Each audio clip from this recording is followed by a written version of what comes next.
Assalamualaikum warahmatullahi wabarakatuh. Perkenalkan, nama saya Jan Sintia Cantika Ningtyas dengan NIM G003083.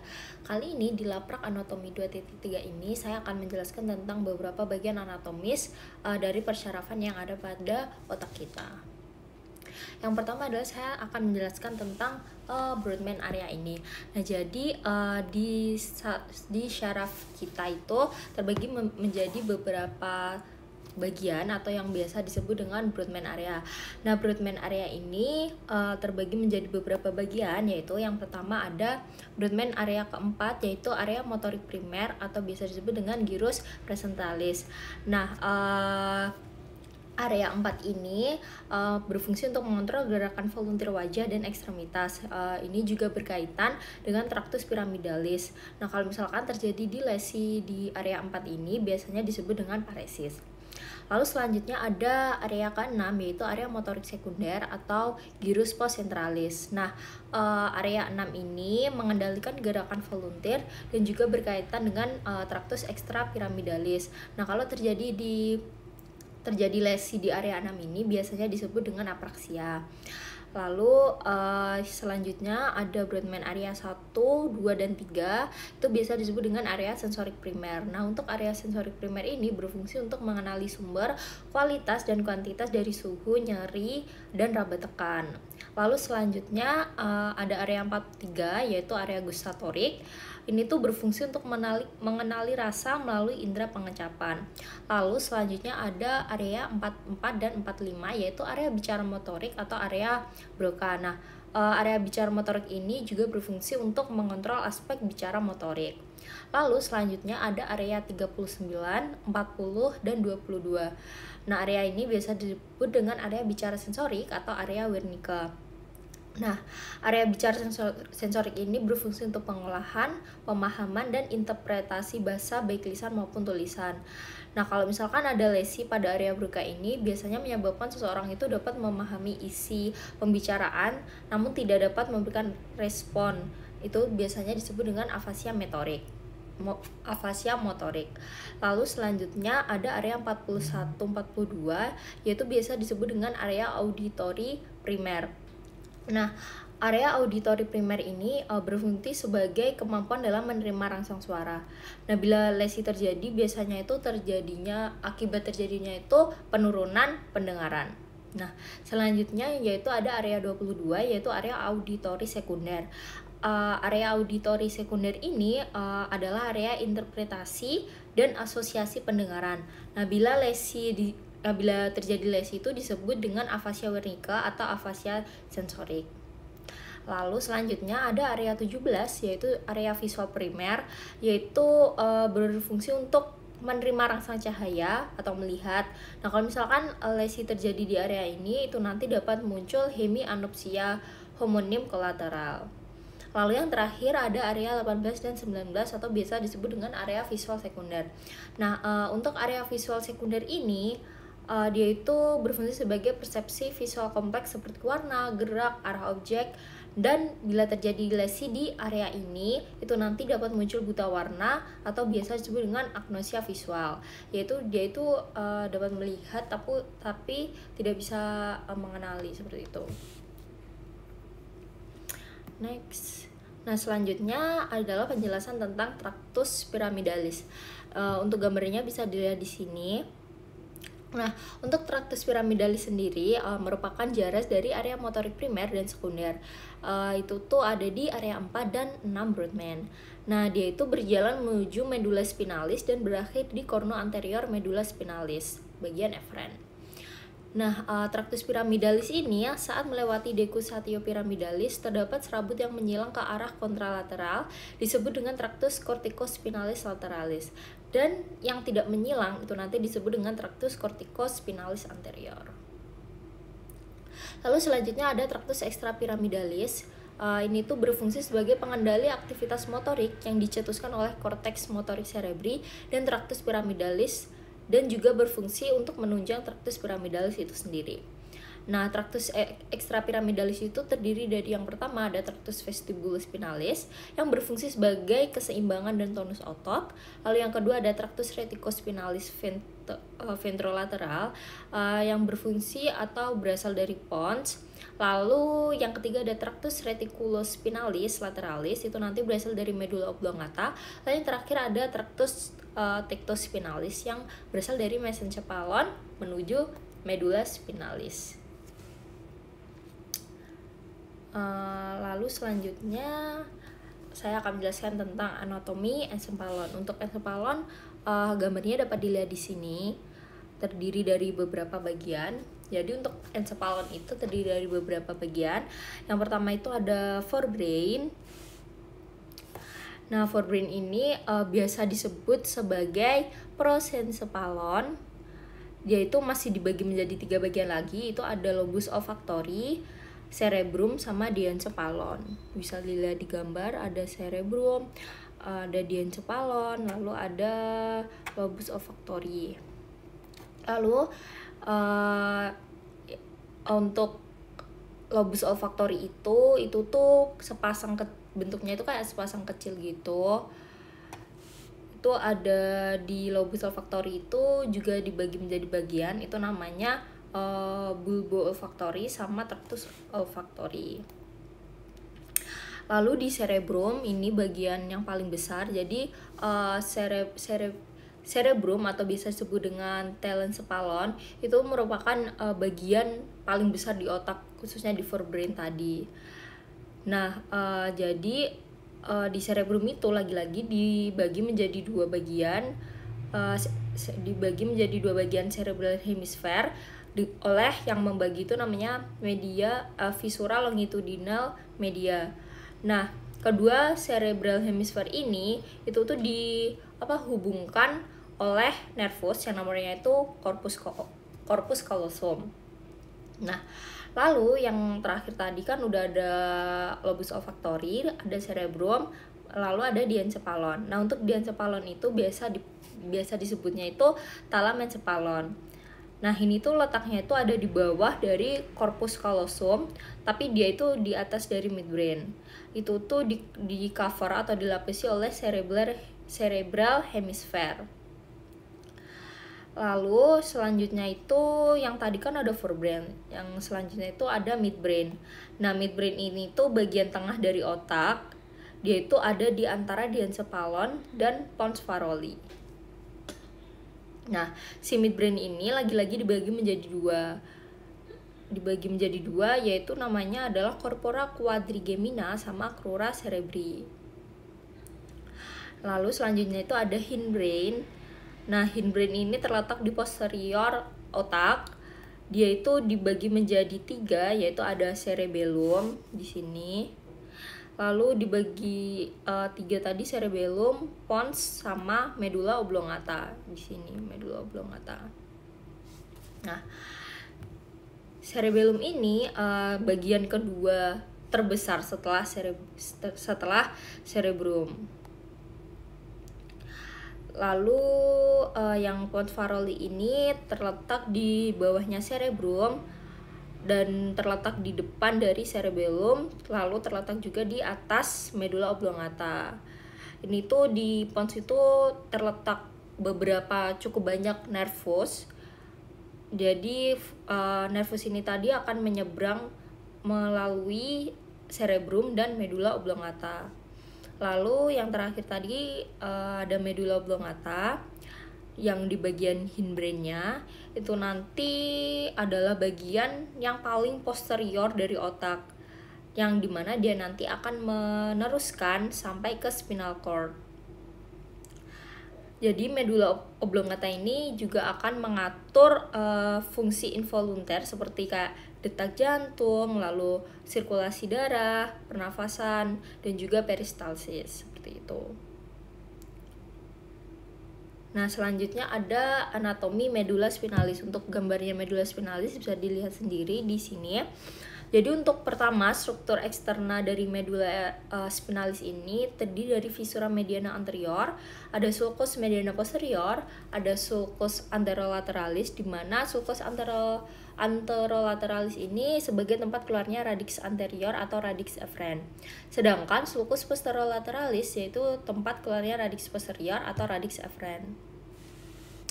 Nah, lalu untuk struktur internal medula spinalis tersendiri itu nanti ada substansia alba, di mana substansia alba ini warnanya itu putih karena isinya itu adalah serabut saraf yang terselubung mielin. Nah, substansia alba ini akan dibagi menjadi 3 bagian lagi, yaitu funiculus anterior, funiculus lateral, dan funiculus posterior. Lalu ada substansia grisea, yaitu substansia grisea itu yang warnanya abu-abu yang terletak di luar putih-putih itu. Nah, karena kenapa dia bisa abu-abu? Karena didominasi oleh badan sel saraf. Lalu di tengahnya itu terdapat canalis centralis. Nih, canalis centralis. Itu nanti canalis centralis itu akan terisi oleh LCS hingga ke ventriculus terminal. Nah, lalu di medula spinalis itu nanti juga akan ada plexus, yaitu plexus cervicalis, yang dimana dibentuk oleh radix primary ventralis nervi cervicalis 1-5. Lalu ada plexus brachialis yang dibentuk oleh nervi cervicalis 5, 6, 7, 8, dan juga nervus thoracal 1. Lalu ada juga plexus lumbosacralis, di mana itu nanti dibagi lagi menjadi 3, yaitu ada plexus lumbalis, plexus sacralis, dan juga plexus coccygeus. Nah,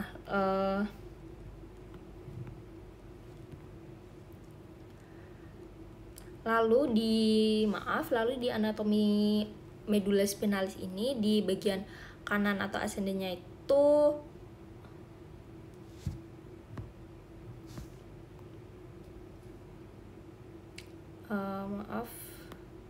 Nah, lalu selanjutnya saya akan menjelaskan tentang anatomi nervus cranialis.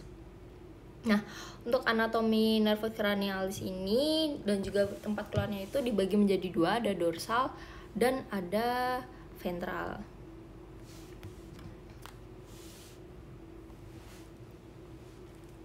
Nah, jadi yang bagian depan atau ventral itu nanti akan ada bagian yang namanya piramis ini. Nah, piramis ini merupakan penonjolan karena desakan dari traktus piramidalis atau corticospinalis. Dan juga ada oliva yang ini. Yaitu adalah penonjolan karena pendesakan dari nukleus olivarius yang inferior. Lalu ada juga sulcus ventrolateral. Nah, sulcus ventrolateral ini atau anterolateral akan dilewati oleh nukleus nervi vagus, dan juga ada decussatio pyramidium, di mana itu nanti dia akan memisahkan traktus pyramidium. Lalu selanjutnya di belakang atau bagian dorsal itu nanti akan ada pusat vasomotor kardiorespi, di mana dia itu terdapat nanti atau sebagai keluarnya trigonum nervus vagi dan trigonum nervus hypoglossus. Lalu juga akan ada fasciculus cuneatus yang mengatur somatum motorik ekstremitas atas. Lalu juga ada fasciculus gracilis, di mana dia akan mengatur somatum motorik ekstremitas bawah. Nah, lalu di dorsal ini juga ada sulcus posterolateralis yang akan dilewati atau digunakan sebagai jalur keluar oleh nervus 9, 10, dan 11.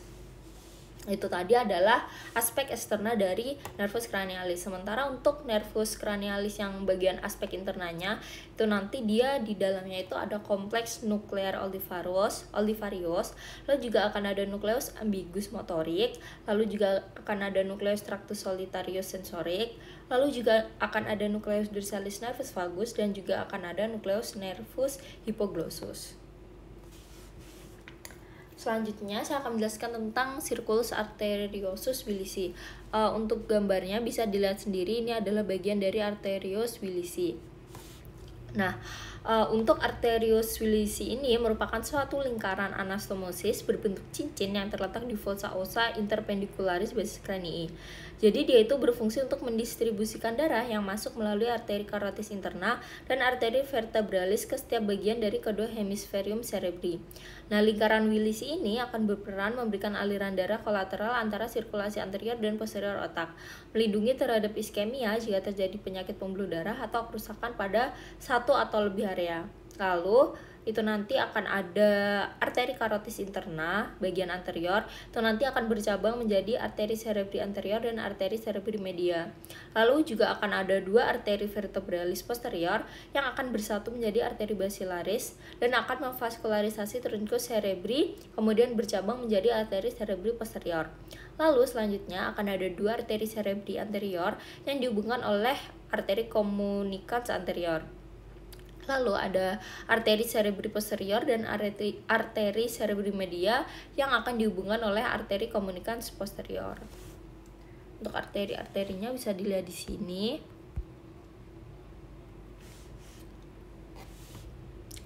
Lalu selanjutnya ada jalur penglihatan. Nah, jadi bagaimana sih proses dari mata itu kenapa bisa sampai melihat? Jadi awalnya itu penglihatan itu kan adalah fungsi fisiologis yang penting bagi manusia. Nah, jadi cahaya dari luar itu nanti akan masuk ke dalam mata, itu nanti akan mengalami pembiasan melalui media refraksi. Nah, di media refraksi itu kan ada beberapa bagian, yaitu ada kornea, ada humor aqueous, ada lensa, dan ada badan vitreous. Nah, cahaya yang masuk itu nanti akan memberikan stimulus pada sel fotoreseptor retina. Lalu, stimulus cahaya pada sel fotoreseptor itu akan diubah menjadi impuls saraf yang membawa informasi penglihatan dan akan diteruskan melalui jaras penglihatan ke korteks otak. Nah, di korteks otak itu nanti informasi visual yang terkandung itu akan diproses menjadi suatu persepsi visual. Nah, persepsi visual itu nanti meliputi warna, gerakan, bentuk, dan kedalaman, sehingga menghasilkan persepsi bayangan yang diterima secara lebih kompleks dan menyeluruh. Jadi untuk cahaya yang masuk dalam mata itu jadi nggak langsung diterima oleh otak, tapi juga diproses dulu oleh bagian-bagian yang ada di media refraksi seperti kornea, humor aqueous, lensa, dan badan vitreous. Nah, lalu selanjutnya ada otot mata. Bagian otot mata mana saja sih sebenarnya yang ngebantu mata itu bisa kayak bergerak, bisa melirik gitu. Jadi yang pertama itu ada musculus levator palpebrae superius. Nah, dia itu gerakannya itu berfungsi untuk mengangkat palpebra superior. Ada musculus obliquus superior. Dia itu fungsinya itu untuk abduksi, depresi, dan rotasi medial. Lalu ada musculus obliquus inferior, di mana dia itu berfungsi sebagai abduksi, elevasi, dan rotasi lateral. Lalu ada musculus rectus superior, di mana dia berfungsi sebagai aduksi, elevasi, dan rotasi medial. Lalu ada musculus rectus inferior, yaitu berfungsi aduksi, depresi, dan rotasi lateral. Lalu ada musculus rectus medialis, dia berfungsi untuk aduksi. Lalu ada musculus rectus lateralis, dia berfungsi untuk abduksi. Ini untuk gambarnya ada obliquus superior, ada levator palpebrae superior, rectus medialis, ada rectus inferior, ada rectus lateralis, dan juga obliquus inferior. Nah, lalu selanjutnya saya akan menjelaskan tentang perbedaan saraf simpatis dan saraf parasimpatis. Nah, untuk yang pertama, untuk distribusinya, simpatis itu segmennya itu terletak di thoracolumbar, itu meliputi kulit, kelenjar keringat, musculus erector pupil, dan jaringan adiposa. Lalu juga ada di otot polos pembuluh darah. Sedangkan parasimpatis distribusinya itu ada di segmen craniosacral. Dia itu terbatas pada kepala dan organ dalam dada, perut, dan panggul. Beberapa itu ada di pembuluh darah. Lalu selanjutnya untuk lokasi preganglionik. Untuk simpatis itu terletak di cornua lateralis atau NICLMS, medulla spinalis, segmen thoracal 1 sampai lumbal 2. Dia itu menuju ganglia truncus sympathicus atau prevertebralis. Sedangkan untuk parasimpatis ini, lokasi preganglioniknya ada di nukleus saraf 3, saraf 7, 9, dan 10. Dan substansia grigia medulla spinalis, segmen S2 sampai S4 menuju ganglion terminalis. Lalu untuk panjang aksonnya, untuk simpatis itu neuron preganglionik ini memiliki akson pendek dan neuron postganglionik memiliki akson panjang. Sedangkan untuk parasimpatis ini, neuron preganglioniknya memiliki akson panjang dan neuron postganglioniknya ini memiliki akson pendek. Nah, untuk simpatis ini neurotransmitternya itu neuropreganglionik itu melepas ACH atau asetilkolin, sedangkan neuropostganglioniknya itu melepas NE. Nah, untuk parasimpatis, neuron preganglionik dan postganglioniknya itu sama-sama melepaskan ACH atau asetilkolin. Nah, lalu untuk efek fisiologis, kalau simpatis itu fight or flight. Jadi kalau kita lagi tegang, kita lagi deg-degan, lagi siaga, itu nanti kita yang bekerja adalah saraf simpatisnya. Nah, sedangkan untuk efek fisiologis parasimpatis itu rest and digest. Kalau kita lagi santai, kita lagi rebahan, kita lagi membaca buku, itu nanti yang akan bekerja adalah saraf parasimpatis. Selanjutnya ada modalitas saraf cranial. Jadi yang pertama ada nervus 1 atau nervus olfactorius. Itu nanti dia perannya sebagai SSA atau Special Somatic Afferent. Nah, itu lokasi persarafan yang penting itu ada di mukosa olfaktori. Lalu yang kedua ada nervus opticus, yaitu dia sama SSA juga, Special Somatic Afferent. Dia lokasi persarafan yang paling penting itu ada di retina karena untuk melihat. Lalu untuk nervus ketiga atau oculomotorius itu ada SEU dan VEU. Dia itu nanti lokasi persaraf yang penting itu ada di otot-otot intraokular dan ekstraokular. Lalu ada nervus trochlearis, itu nanti perannya SEO. Dia bekerjanya di otot-otot ekstraokular. Lalu nervus trigeminus, FES dan SAO. Dia lokasi persarafan yang penting otot-otot mengunyah dan kulit wajah. Nah, lalu ada nervus abducens, dia SEU juga, bekerjanya juga di otot ekstraokuler. Lalu ada nervus facialis, dia itu cukup banyak, ada VEU, VES, VAS, dan SAO. Nah, dia itu untuk kerjanya itu ada di otot-otot ekspresi, organ pengecap, dan juga kelenjar. Lalu ada nervus vestibulocochlearis, dia itu perannya adalah SAS. Lokasi persarafannya itu nanti ada di keseimbangan dan pendengaran. Lalu ada nervus glossopharyngeus, perannya itu VEU, VES, SAU, VAU, dan VAS. Itu nanti lokasi persarafannya ada di otot-otot faring dan juga kelenjar parotis. Lalu ada nervus vagus, VEU, VES, SAU, VAU, dan VAS. Itu lokasi persarafannya ada di otot-otot faring, laring, dan organ dalam. Lalu ada nervus accessorius, perannya itu VES. Lokasi persarafannya ada di musculus trapezius et sternocleidomastoideus. Lalu nervus cranialis yang terakhir atau hipoglossus, perannya itu sebagai SEO. Lokasi persarafan yang penting ada di otot-otot lidah karena dia digunakan untuk mengecap. Baik, sekian adalah pemaparan beberapa anatomi dari persarafan yang ada di otak saya. Mohon maaf apabila saya ada salah dan ada kurangnya dalam menjelaskan materi yang sudah saya paparkan. Baik, sekian dari saya. Terima kasih. Wassalamualaikum warahmatullahi wabarakatuh.